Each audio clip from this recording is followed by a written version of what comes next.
ओम नमः शिवाय। दोस्तों, आप सभी का हमारे ज्ञान सवेरा यूट्यूब चैनल पर हार्दिक स्वागत है। भगवान शिव की कृपा आप और आपके परिवारजनों पर सदैव बनी रहे। भगवान शिव आप सभी की मनोकामनाएं पूरी करें। आज सोमवार के दिन सुनिए सोमवार व्रत कथा। सोमवार के दिन भगवान शिव की पूजा प्रदोष काल में करने से कहा जाता है कि भगवान शिव जल्दी प्रसन्न होकर अपने भक्तों की सभी मनोकामनाएं पूर्ण करते हैं। सोमवार के दिन जो भी भक्त भगवान शिव में श्रद्धा और विश्वास रखकर व्रत रखता है और व्रत की कथा पढ़ते हैं व सुनते हैं या दूसरों को सुनाते हैं, भगवान शिव उनकी सभी मनोकामनाएं पूर्ण करते हैं। सोमवार व्रत का महत्व व विधि। सोमवार के व्रत में भगवान शिव और पार्वती जी की पूजा की जाती है। प्राचीन शास्त्रों के अनुसार सोमवार के व्रत 3 तरह के होते हैं: सोमवार, 16 सोमवार और सौम्य प्रदोष। सोमवार व्रत की विधि सभी व्रतों में समान होती है। शिव पूजा के बाद सोमवार व्रत की कथा सुननी आवश्यक है। सोमवार व्रत सूर्योदय से प्रारंभ कर तीसरे पहर तक किया जाता है। व्रत में फलाहार व किसी तरह के भोजन का विशेष नियम नहीं है, लेकिन व्रत करने वाले को दिन में केवल एक बार भोजन करना चाहिए। प्रदोष व्रत 16 सोमवार और सोमवार तीनों ही कथाएं अलग अलग हैं। सोमवार को नियमित रूप से व्रत करने वालों पर शिव पार्वती की अनुकंपा बनी रहती है। उनका जीवन धन धान्य से बढ़ जाता है।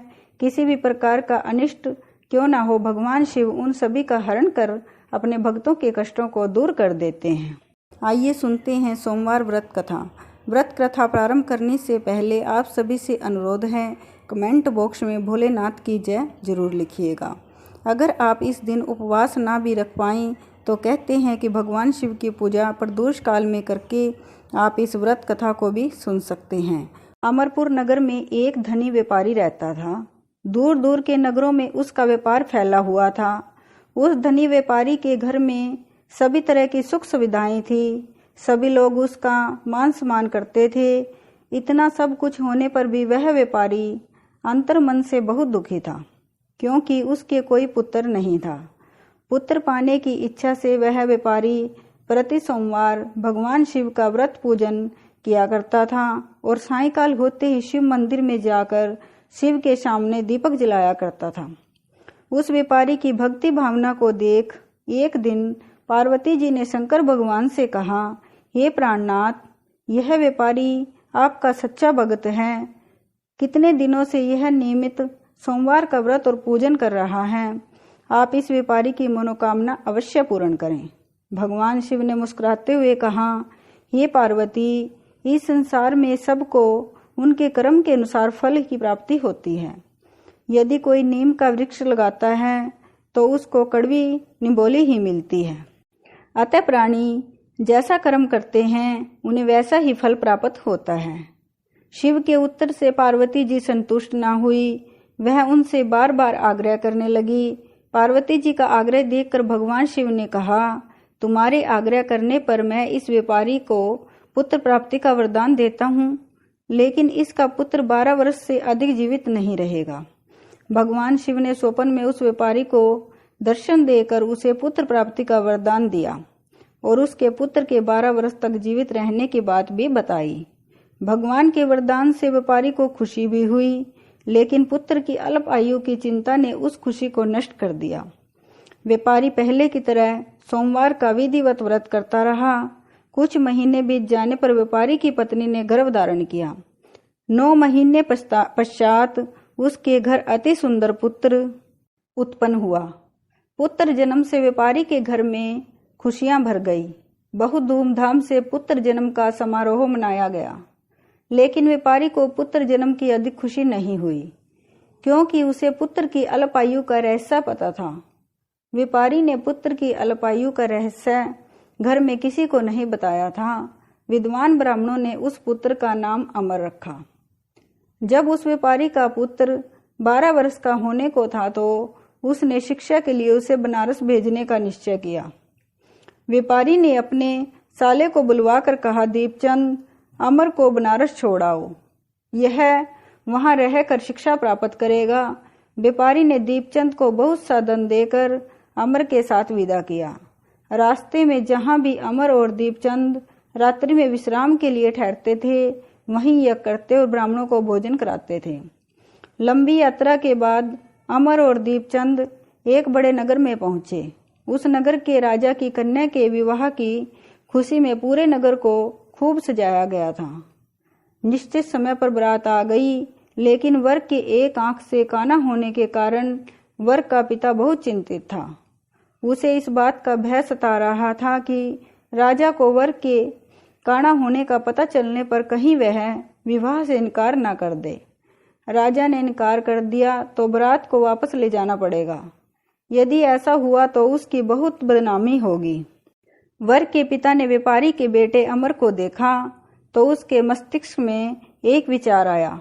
उसने सोचा, क्यों न इस लड़के को दूल्हा बनाकर राजकुमारी से विवाह करा दूं।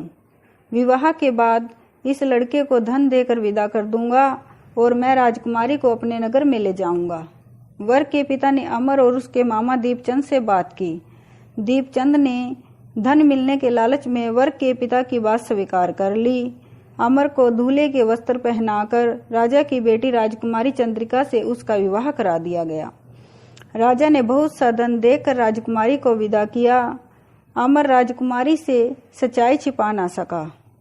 वहां से लौटते समय सोती हुई राजकुमारी की ओढ़नी पर लिख दिया, राजकुमारी तुम्हारा विवाह तो मेरे साथ हुआ था।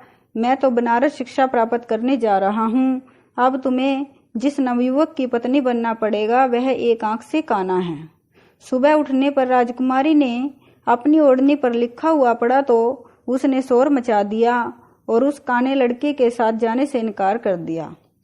राजा ने सब बातें जानकर राजकुमारी को महल में रख लिया। उधर अमर अपने मामा दीपचंद के साथ बनारस पहुंच गया। अमर ने गुरुकुल में पढ़ना शुरू कर दिया। जब अमर की आयु 12 वर्ष की पूरी हुई तो उसने एक यज्ञ किया। यज्ञ की समाप्ति पर ब्राह्मणों को भोजन कराया और खूब अन्न वस्त्र दान किए। तभी अमर ने कहा, मामा जी, मेरी तबीयत कुछ ठीक नहीं है, मैं अब सोना चाहता हूँ। अमर अपने शयन कक्ष में जाकर बिस्तर पर सो गया। शिव के वरदान के अनुसार सोते सोते अमर के प्राण फकीर उड़ गए। सूर्योदय होने पर मामा ने अमर को जगाया तो उसे मरा हुआ देखकर रोने पीटने लगा। आसपास के लोग भी एकत्र होकर दुख प्रकट करने लगे। मामा के रोने विलाप करने के स्वर समीप से गुजरते हुए भगवान शिव और पार्वती जी ने सुने। पार्वती जी ने भगवान से कहा, हे प्राणनाथ, मुझसे यह रोने की स्वर सहन नहीं हो रही है। आप इस व्यक्ति के कष्ट अवश्य दूर करें। भगवान शिव ने पार्वती जी के साथ अदृश्य रूप में समीप जाकर अमर को देखा तो पार्वती जी से बोले, यह तो उसी व्यापारी का पुत्र है। मैंने इसे 12 वर्ष की आयु का वरदान दिया था। इसकी आयु पूरी हो गई है तो इसके प्राण पखेरु उड़ गए। पार्वती जी ने शिव से निवेदन किया, हे प्राणनाथ, आप इस लड़के को जीवित करें, नहीं तो इसके माता पिता पुत्र की मृत्यु के कारण रो रो कर अपने प्राणों का त्याग कर देंगे। इस लड़के का पिता तो आपका परम भक्त है, वर्षों से सोमवार का व्रत करते हुए आपको भोग लगा रहा है। पार्वती जी के आग्रह करने पर भगवान शिव ने उस लड़के को जीवित होने का वरदान दिया तो कुछ ही पल में वह जीवित होकर उठ बैठा। सारा वातावरण खुशियों से भर गया। शिक्षा का समापन करके अमर अपने मामा दीपचंद के साथ अपने नगर की ओर चल दिया। दोनों चलते उसी नगर में पहुंचे जहां अमर का विवाह हुआ था। उस नगर में भी अमर ने यज्ञ का आयोजन किया। समीप से गुजरते हुए नगर के राजा ने यज्ञ का आयोजन देखा। राजा ने अमर को तुरंत पहचान लिया। यज्ञ समाप्त होने पर राजा अमर और उसके मामा को महल में ले गया और कुछ दिनों उन्हें महल में रखकर बहुत सा धन वस्त्र आदि देकर राजकुमारी के साथ विदा कर दिया। दीपचंद ने नगर में पहुंचते ही एक दूत को घर भेजकर अपने आगमन की सूचना भेजी। अपने बेटे अमर के जीवित वापस लौटने की सूचना से व्यापारी बहुत प्रसन्न हुआ। व्यापारी ने अपनी पत्नी के साथ अपने को एक कमरे में बंद कर रखा था। भूखे प्यासे रहकर व्यापारी और उसकी पत्नी बेटे की प्रतीक्षा कर रहे थे। उन्होंने प्रतिज्ञा कर रखी थी, यदि उन्हें अपने बेटे की मृत्यु का समाचार मिला तो दोनों अपने प्राण त्याग देंगे। व्यापारी अपनी पत्नी और मित्रों के साथ नगर के द्वार पर पहुंचा। अपने बेटे का विवाह का समाचार सुनकर पुत्र वधू राजकुमारी चंद्रिका को देखकर व्यापारी की खुशी का ठिकाना नहीं रहा। उसने अमर को छाती से लगाकर बहुत प्यार किया। उसी रात भगवान शिव ने स्वप्न में आकर कहा, ये श्रेष्ठी, मैंने तेरे सोमवार के व्रत करने और व्रत कथा सुनने से प्रसन्न होकर तेरे पुत्र को लंबी आयु प्रदान की है। व्यापारी बहुत प्रसन्न हुआ। सोमवार का व्रत करने से व्यापारी के घर में खुशियां लौट आई। शास्त्रों में लिखा है कि जो भी स्त्री पुरुष सोमवार का व्रत विधि पूर्वक करते हैं और व्रत कथा सुनते हैं, उनकी सभी इच्छाएं पूर्ण होती हैं।